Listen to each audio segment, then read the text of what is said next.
Women Asia cup 2024ஓட third match July 22 PM Malaysia Thailand women கடையில் நடக்க போகுது. அதோட ஃபேண்டசி ப்ரிவ்யூ பார்க்க போகிறோம். அட்டெமசி கிரிக்கெட் 11 அப்படின்னு சர்ச் பண்ணி டெலகிராமில் ஜாயின் பண்ணிக்கோங்க. குழப்பம் இருந்ததுன்னா டாப் கமெண்ட்ல லிங்க் இருக்குது, கிளிக் பண்ணி ஜாயின் பண்ணிக்கோங்க. மைமாஸ் 11 ஸ்மால் லீக்குக்கு பெஸ்ட்டான ஒரு ஆப்பு, ஏகப்பட்ட ஃபெசிலிட்டிஸ் இருக்கிற ஒரு ஆப்பு. அது மட்டும் இல்லை 24/7 சப்போர்ட், அது ரொம்ப முக்கியமாக இருக்குது. மைமாஸ் 11 இன்ஸ்டால் பண்ணலைன்னா டாப் கமெண்ட்ல லிங்க் இருக்குது, கிளிக் பண்ணி இன்ஸ்டால் பண்ணி என்னோட ரெஃபரல் கூட பயன்படுத்த மறக்காதீங்க. ரங்கரி டம்புலா இன்டர்நேஷ்னல் ஸ்டேடியம் டம்புலாவில் தான் இந்த மேட்ச்சு. மழை இல்லை, 2 மணிக்கு ஸ்டார்ட் ஆகுது. ஓவராலாக 5 மேட்ச் இங்கே இன்டர்நேஷ்னல் லெவலில். அதில் சேசிங் 4 வெற்றி, மறுபடியும் சேசிங் ப்ரிஃபர் பண்ணுவாங்களா அப்படின்னு பார்க்கணும். 138 தான் அதிகபட்ச ஸ்கோர், ஆவரேஜாக 124 தான் ஸ்கோர் வந்திருக்கு. அவ்வளோ ஈஸியாக இங்கே ஸ்கோர் வர்றது இல்லை. ஃபர்ஸ்ட் இன்னிங்ஸில் 7 விக்கெட் ஆவரேஜாக விழுந்திருக்கு, செகண்ட் இன்னிங்ஸுக்கு 4 விக்கெட் மட்டுமே. சேசிங் நிறைய வெற்றி கொடுத்துருக்கிறதுனால இந்த நம்பர் ஓகேன்னு கண்டிப்பாக சொல்லணும். ஸ்பின்னர்ஸுக்கு அதிக விக்கெட் விழுது. ஜென்ரலாகவே ஸ்ரீலங்காவில் மேட்சஸ் நடக்கும்போது ஸ்பின்னர்ஸ் டாமினேட் பண்ணுவாங்க. விமன் கிரிக்கெட்டில் ஸ்பின்னர்ஸுக்கு விக்கெட் அதிகமாக விழுறது அப்படிங்கிறது எதிர்பார்க்குற ஒரு விஷயந்தான். அதில் இந்த பர்டிகுலர் அடிஷ்னல் அட்வான்டேஜ் கொடுக்குது. பேசருக்கு 12 விக்கெட்டு. கடந்த 2 மேட்ச் அப்படின்ற வகையில் இந்த சீரியஸோட ஸ்டார்ட்டில் கொஞ்சம் பேசருக்கு விக்கெட் விழுது, கொஞ்சம் ஹார்டராக இருக்குது விக்கெட் அப்படின்னு புரிஞ்சுக்கலாம். நல்ல பேட்டிங் ட்ராக் அப்படின்ற மாதிரி தான் தோணுது. ஏன்னா மென் கிரிக்கெட்டில் நிறைய ஸ்கோர்ஸ் இங்கே வந்திருக்கிறத பார்த்துருக்கோம். பட் இங்கே சின்ன சின்ன டீம்ஸ் விளையாடுறதுனால நிறைய நேரங்களில் லோ ஸ்கோர்ஸை எதிர்பார்த்து தான் போகணும். இங்கே 100+ டார்கெட் பண்ணி தான் போகிறாங்க அப்படிங்கிறதையும் பார்க்குறோம். 150 பிலோவாக தான் இது வரைக்கும் ஸ்கோர்ஸ் வந்திருக்கு. இன்றைக்கி மேட்ச்லேயும் அந்த மாதிரி ஒரு விஷயத்தை தான் எதிர்பார்க்கணும். மலேசியாவா தாய்லாந்துனா தாய்லாந்தோட எக்ஸ்பீரியன்ஸ் கொஞ்சம் பெட்டராக இருக்குது. ஆனால் தாய்லாந்து வின் பண்ணுறதுக்கான வாய்ப்பு அதிகமாக இருக்குது.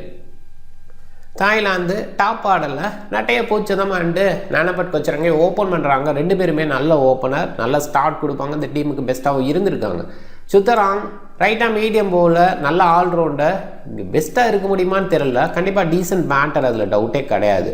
பண்ணிட்டா மாயா ரைட் ஆன் பேட்டிங், டீசெண்டான டாப் ஆர்டர் பேட்டர். பவுலிங் பேஸில் நிறைய எதிர்பார்க்க தேவையில்லை. சுலிப்பன் லயோமி இன்றைக்கி பெஸ்ட்டாக எதிர்பார்க்கணும். ஏன்னா நிறைய ரைட் ஹேண்டர்ஸ் மலேசியா சைடு இருக்கிறனால ஒரு லெக் பிரேக் பவுலராக பெஸ்ட் அவுட்புட் கொடுக்க முடியும். ரீசெண்டாக அவங்களோட பேட்டிங் மேலேயும் வராங்க, ஒரு எபிலிட்டியும் ஷோ பண்ணுறாங்க. அந்த பேஸில் லயோமியை கன்சிடர் பண்ணணும். கயோட்டா விக்கெட் கீப்பர் பேட்ஸ்மேன் கொச்சரங்க இருக்கிறதுனால இவங்களை க்ளோவருக்கு கொடுக்க மாட்டாங்க. ஒரு டீசெண்டான பேட்டராக பார்க்கலாம். கனோ ஆஃப் பிரேக் பவுலர் சில நேரங்களில் பயன்படுத்துவாங்க. டிப்பாச்சோ புத்தவாங் இங்கே டீமோட leader, left hand batting, left hand மார்த்ராக். சில நேரங்களில் அவங்க ப்ரொமோட் ஆவாங்க, அதில் டவுட்டே கிடையாது. இந்த மாதிரி இடத்துல இருப்பாங்க, மேக்ஸிமம் மேலே வந்துடுவாங்க. போன மேட்சே நம்ம பார்த்தோம், நேபாள் டீமில் இந்து மேலே ப்ரொமோட் ஆங்க. இந்து பர்மா அவங்க வந்து கேப்டனாக இருந்தாங்க. அவங்க நிறைய நேரங்களில் போலிங் கூட அவ்வளோவா வீச மாட்டாங்க. ஆனால் முக்கியமான மேட்ச்சில் மேலே வர்றது அப்படிங்கிறது இந்த மாதிரி கேப்டன்ஸுக்கு வழக்கமாக இருக்குது. இவங்களும் அதை பண்ண வாய்ப்பு இருக்குது. கொச்சம்பு ஆஃப் பிரேக் பவுலர் இந்த டீமோட பெஸ்ட் பவுலர் அப்படின்ற மாதிரி ரீசன்ட் டேஸில் ஷோ பண்ணியிருக்காங்க. சுனிடா அபிஷாரா நிறைய ஆல்ரவுண்டர்ஸ், நிறைய எக்ஸ்பீரியன்ஸ் பேட்டர் பவுலர் இருக்கிறதுனால இவங்களுக்கான வாய்ப்பு அவ்வளவு கிரேட்டாக கிடைக்காதுன்னு தோணுது. பவுலிங் பேஸ்லேயே நிறைய ஓவர் வீசுவாங்கன்னு நம்ப முடியல. எனிவே டீசெண்டான பவுலர்ஸ், அதில் டவுட்டே கிடையாது. ஜெய்ஹான் அண்டு ஜான்சன் ரதி இவங்களுக்கான வாய்ப்பு இருக்குமா, அதை கொஞ்சம் பார்த்துக்கங்க. மலேசியா டாப் ஆர்டரில் வான்ஜுலியா அண்டு துரைசிங்கம், வின்ஃப்ரைடு துரைசிங்கம் டீசெண்டான பேட்டர், நல்ல ஆல்ரவுண்டர் அப்படின்னு கூட சொல்லலாம். இந்த மாதிரி கண்டிஷனுக்கு அவ்வளோ பெஸ்ட்டாக பேட் பண்ணுறது கஷ்டம். ரைட்டாக மீடியம் அவங்க எண்டோவரில் சில நேரங்களில் இருக்கலாம். அந்த பேஸில் ஓகேன்னு சொல்லணும். வான்ஜுலியா விக்கெட் கீப்பர் ஆப்ஷன், சில நேரங்களில் டீசெண்டான பேட்டிங் டாப் ஆர்டரில் கொடுத்து பார்த்துருக்கோம். அண்ட் க்ளோவ் பாயிண்ட் இந்த மாதிரி மேட்சஸில் முக்கியமாக இருந்திருக்கு. எல்சா ஹண்டர் இந்த டீமுக்கு பெஸ்ட் பேட்டராக டாப் ஆர்டரில் இருந்திருக்காங்க. ஹமிசா ஹசீம் ரைட்டாக மீடியம், டீசெண்டான போலிங், எண்டோரில் வீசுவாங்க அப்படின்ற அந்த இடத்துல கொஞ்சம் பெஸ்ட்டாகவும் பார்க்கணும். பேட்டிங் பேஸில் டீசெண்ட் அவுட்புட் கொடுக்க முடியும். நல்ல ஆல்ரவுண்டராக கண்டிப்பாக பார்க்கலாம். மாஸ் எலிசா அந்த டீமோட best batter and best bowler அப்படின்னு கூட சொல்லிடலாம். லெக் பிரேக்கு நிறைய ரைட் ஹேண்டர்ஸ் தாய்லாந்து சைடு இருக்கிறதுனால இவங்களோட இம்பார்ட்டன்ஸ் டெஃபினட்டாக இருக்கும்னு எதிர்பார்க்கலாம். இசாட்டி இஸ்மாயில் ஆஃப் பிரேக் பவுலிங், டீசெண்டான ஆல்ரவுண்டர்னு சொல்லணும். சில நேரங்களில் விக்கெட் டேக்கிங்கில் பெருசாக கூட பண்ணி பார்த்துருக்கோம். ஏன்னா Najwa wicket keeper, பாசிபிளாக ஜுலியா wicket keeping பண்ணுறதுனால அவங்க ஒரு பேட்டராக தான் யோசிக்கணும்.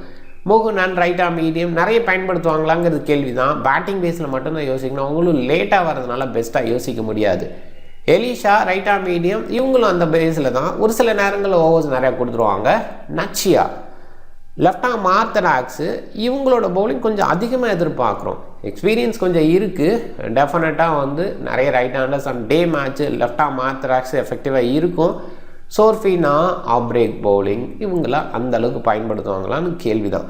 ரொம்ப லேட்டாக இருக்காங்க, பவுலிங் பேஸில் 1-2 ஓவர் இருக்கலாம் அப்படின்றது தான். நூர் ஐஷா இவங்களுக்கான வாய்ப்பு இருக்குமா? ரைட் ஆர்ம் மீடியமு நபில்கான வாய்ப்பு இருக்குமா? இன்னொரு பக்கம் ஷௌபிகா மணிவண்ணன் ரீசெண்டாக நல்லா பண்ணியிருக்காங்க. பாசிபிளாக சௌபிகா மணிவண்ணன் உள்ளே வந்துட்டு அமலின் சோர்ஃபினா வெளியில் கூட இருக்கலாம். இந்த ஸ்வாப்பு எதிர்பார்க்குற ஸ்வாப்பு. பேட்டிங் ஆர்டர் ஆன் டைமில் பார்க்கணும். மோஸ்ட் ப்ராப்ளி பெரிய அளவில் மாற்றம் இருக்காது. ஒரு பாயிண்டில் திப்பாச்சா பொறுத்தவங்க அவங்களோட கேப்டன் அவங்க மேலே ப்ரொமோட் ஆகி வரலாம். மலேசியா சைடு மோஸ்ட்லி இப்படி தான் இருக்கும். ஒரு இடத்துல ஐனா நஜ்வாவுக்கான ப்ரொமோஷன் இருக்கும், கொஞ்சம் ஹிட்டர் அந்த பேஸில் ப்ரொமோட் எதுவும் பண்ணுறாங்களான்னு பார்க்கணும்.